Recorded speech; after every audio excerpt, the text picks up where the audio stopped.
that wanted the opportunity to fight for a world title someday, you know, and I put him on the map. I beat, you know, I know he may not accept it from what I'm hearing, but I beat the greatest bantamweight of all time. And I mean, this is a flyweight. This is the guys that are boring. Let's talk about the stoppage. I mean, you're right. TJ was here earlier, and he's frustrated to say the least. He feels like an opportunity was taken from him that he didn't get to finish the fight. And Dana was actually here earlier and said, you know, he didn't want to take anything away from you. He felt like you were aggressive and you were doing very well. But he also said maybe would have liked to see him let it go just a little bit longer. What do you think? You were in there. I think it was a great stoppage. I felt his body go limp. I wouldn't be throwing. You guys have to understand. I went in at 146 pounds when I fought him, strong, and you could see it. Every blow that he took, he was eating some hammers. And I personally thought it was a good stoppage because, man, if he was going to take another 10, 20 hits. You know, when your body goes limp like that, when you cut weight like that, and thinking you're going to go out there and just take my belt from me, that's not the way it works. So I think it was a great stoppage. This is why MMA is sanctioned now because of refs. So if I was to talk to that ref, I was like, hey, man, you're okay, man. We're both in there. We saw him go limp a few times. Watch it again, and you'll see it. TJ, you know, you said, hey, let's do it at 135. You know, I'll do it again. Let's do it for your belt. TJ said, I want to do it again at 125, man. I just feel like I didn't get to do it. Would you entertain that idea? I mean, you're fighting for the flyweight division. You're fighting for all flyweights. Would you entertain the idea of doing it again at 125? We would have to. I would have to talk to Dana, talk to Ali, talk to the team. I don't. It's open. It's open. But at the same time, it's, man, I got the goal. The golden rule. The guy with the goal makes the rules, you know. For sure, man. And I think partially what makes TJ good is the fact that he is a sore loser. So am I. But you know what? At least I'm able to accept it and, you know, get better from it. I saw he was hurt since the beginning. I thought it was that kick that really kind of rattled him. You know, and I'm going to have to rewatch that fight, but I could tell, I saw him going limp. I saw his body changing. I mean, I shoved him down. You shove somebody down, they're hurt, guys. If I do this to you, you're just, come on. Last thing for me, Henry. We asked Dana, you know, hey, come on, man, what's the future of the flyweight division? Tell us. And he said, listen, I said we'd see what happened on Saturday. I didn't say we'd have an answer on Saturday, so he wouldn't tell us. I mean, have you talked to him? Do you have any insight? What's going on? Because everybody's just trying to figure out, you know, did this help the division stick around? I think so. I think it did. I think this victory, even though a lot of people would say it was an early stoppage. I mean, I did this, again, not for me, for all those little guys that will never make it to 135 pounds. It's sad, man. It's sad that they let half the roster go. I mean, good guys that I was like, hey, I got my eyes on these guys. Now I'll never see them again. You know, and I'm able to kind of carry everybody forward. It's like, hey, dude, don't underestimate. Don't underestimate the little guys. Don't underestimate the flyweights. I mean, Demetrius Johnson has reigned for a long time. I mean, he showed a display of art, of poetry in motion. And now I'm going in there and taking out the bantamweight champ. I mean, what's not exciting about it? Henry, you spent all week over here. Yeah. You spent all week discussing how you were doing this for flyweights. Yet after the fight, you asked for TJ at 135. Why call him out at that weight? Why not call him out back at 125 again, or another flyweight contender? Because I think Ali wants to answer that. No, go ahead. Because I gave him the opportunity. It's part of it too, is added to my legacy. You know, I've done things at you know, from the Olympics to defeating two of the greatest, you know, fighters of all time. I feel like now it's okay, guys. I think I have the right to say, hey, give me a shot. Allow me to keep this belt 125 pounds. You can get your rematch, but let's do it at 135 pounds. Give me a shot now. It's almost like the champ loses his juice, guys. He's gonna fight somebody. He's gonna go defend his title 135 pounds, and he's got a loss underneath me. That doesn't make any sense, right? Or maybe. I don't know. I'm just happy. Henry, you said it right there, you're happy right here. But is there any part of you that, doesn't feel entirely satisfied? I mean, Dana did say that you thought it was a terrible stoppage. TJ is very upset. There's feedback from fans. Like, this should be the greatest moment of your career, right? Is there any part of it that doesn't feel like that? No, because to be honest with you, the greatest moment of my career as of now was beating Demetrius. And I've said it all along. I said TJ is good, but he would never beat Demetrius Johnson. I've always said, DJ would stop him. Since the first time they asked me. This is why I even asked Dana White when they were trying to do the DJ fight. I texted him, I says, hey, give me TJ Dillashaw. If Demetrius Johnson doesn't want to fight him, give me him. I want him. And I'll do it for free. Because I knew Demetrius Johnson would beat him. And that just kind of solidifies kind of how the fight would go. I'm a big 25-pounder, man. I can easily fill into 35. No problem.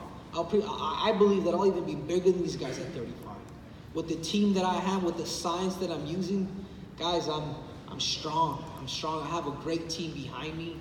I mean, and God bless whoever wants to fight me. So if you do go up, do you feel like, we've seen sometimes we saw Amanda Nunes, she wanted like 8 months to, put on the weight properly and everything. George St. Pierre always talked about that. Do you feel like you would need a little bit of time to, be there? I know you've fought 135 in the past several times, but do you want to do it like over a certain time frame? I do, because now there's an X, man. When you beat somebody like TJ, everybody wants a piece of you now. And there's going to be a lot of naysayers. Oh, you didn't beat DJ, and now it was, they stopped it too early with TJ. It's like, God, when am I gonna get the respect that I need, that I deserve? When? But it doesn't even bother me no more because, man, I got the credentials to prove it, and that's all there is to it. And just 2 more things. Do you catch Joseph Benavidez' performance tonight? I assume he would be the #1 contender if you and TJ don't run it back. You know what? I didn't. I saw the first round of his fight, but I was so busy. I just wanted to see how the first round went, and I closed my eyes like fights before I warm up or whatnot, so I didn't get a chance to see it. But I'd like to go back and I heard it was a close fight though. And just last thing, you are the first owner of that new UFC Championship belt right there. Just give us your thoughts on it. What do you think about that new belt design? It's cool. It's heavy. I think it feels like it's a lot heavier than the other one. I think it's something new. I wonder how long the UFC is going to keep that belt, but it's something new. So hopefully, I'm the first one to pose in it. So it's all right. You guys like it? You guys like it? Quick question for you, DJ. So obviously the fight. Henry. Good Lord. Sorry, that's twice now. I messed up with you. I apologize. You got only a few seconds of working with him. It seemed like you were faster than TJ. Is that a correct assessment? Yes. Maybe not faster, more explosive. I think my timing. I had studied this. I knew exactly his movement. I knew all his smoke bombs. We went out and we hired. We got guys that know the system. We brought guys in from Holland. I mean, it was truly like a masterpiece of all these like great MMA scientists that we all came together. So I knew exactly when he was in a dip, not to overreact, and that's all she wrote, man. I think I'm the one that came out. I was the aggressor. Like I went out there and I claimed my territory. For the record, I think he stumbled over his own feet when you pushed him. I think he got his feet caught up, unfortunately. I don't think so. God damn. If you ever fought before? No, personally. Yeah. Thank goodness. Yeah, it's different, especially because he's a wrestler. There's different reactions. Somebody pushes me, man, I'm going to my back, I'm kicking you. He was out, guys. I mean, I don't know what else to tell you guys. I mean, I hope you guys accept his win. The record books show. I'm just stealing everything. I'm just stealing everything, guys. I'm a thief. Henry, congratulations on first successful title defense. The plan tonight was to save the flyweight division. Moving forward, is the plan to become a double champ as well, or to keep the flyweight I can't even answer that because I don't even know what the UFC or Dana White's even thinking. I'm starting to sound like like I'm pregnant. You got the gold. I do, but at the same time, man, it's a monopoly. It's you got to sit down and talk to the team, man, and see what. I have to literally sit down and across from Dana White and sincerely talk to him, like, hey, man, what's going on? Because I'm not going to be part of a division if they're just going to get rid of everybody. It's like, who the hell am I going to fight? Henry, to your left. Henry? Yeah. To your left. There we are. My bad. Hi. Okay. Heading into this fight, TJ I was looking at the blonde. Fair enough. Heading into this fight, TJ was ranked 5th pound for pound, you 11th. After today's result, where do you think you belong pound for pound? I honestly, I really don't care. And I've always been actually, I kind of don't. I was like, I'm still behind Stipe and Conor. These guys don't even have belts. Again, that goes back to respect. That goes back to, dude, I'm one of the greatest combat athletes of all time. Ain't nobody done it, and I know they get sick of hearing it. Ain't nobody done what I've done. In my opinion, I'm the true champ. But it really doesn't. The pound for pound, man. These are just all predictions. Unless I'm in Daniel Cormier's position, then I'll be happy. But as of now, man, I'm still striving to take his spot. And then, just from looking at tape, I wonder how you feel. But going back, this was a great result for you, and there's been other ones, the Hayes fight and the Pettis fight. But it looked to me like, going back in your career, the Hayes fight was where everything began to turn a little bit. Do you feel like that was a turning point? Like this level of fighting ability you've hit. What was the moment where you really ascended to that?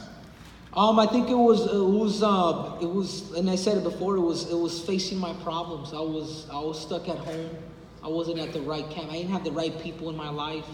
I went out, traveled the world, went out to Brazil, went out to Holland, went out to Asia, started kind of expanding my mind. And I think a lot of it was through defeat. Losing has only motivated me. Losing has only kind of made me, has put that chip on my shoulder. And that's kind of what's made me dangerous. And that's really what makes me special, is the fact that I'm able to overcome adversity. And I'm able to become better because of it. Henry, with an Olympic gold medal, you've left your legacy on the wrestling world. You're starting to do that here in the UFC. How important is it to you, or what kind of motivation does it give you to be and to continue proving that you're the best combat athlete ever? You say it again? It's the love of competition. It's the love of competing. It's the love of pushing my mind, body, and soul to levels of extremes that I've never felt before. It's challenging myself. It's putting myself in these deep waters when I'm training. It's the discipline. It's all these things that a lot of you guys probably don't see. It wasn't just the right hand that knocked this guy out. There is a whole process to this. There is a whole method to this.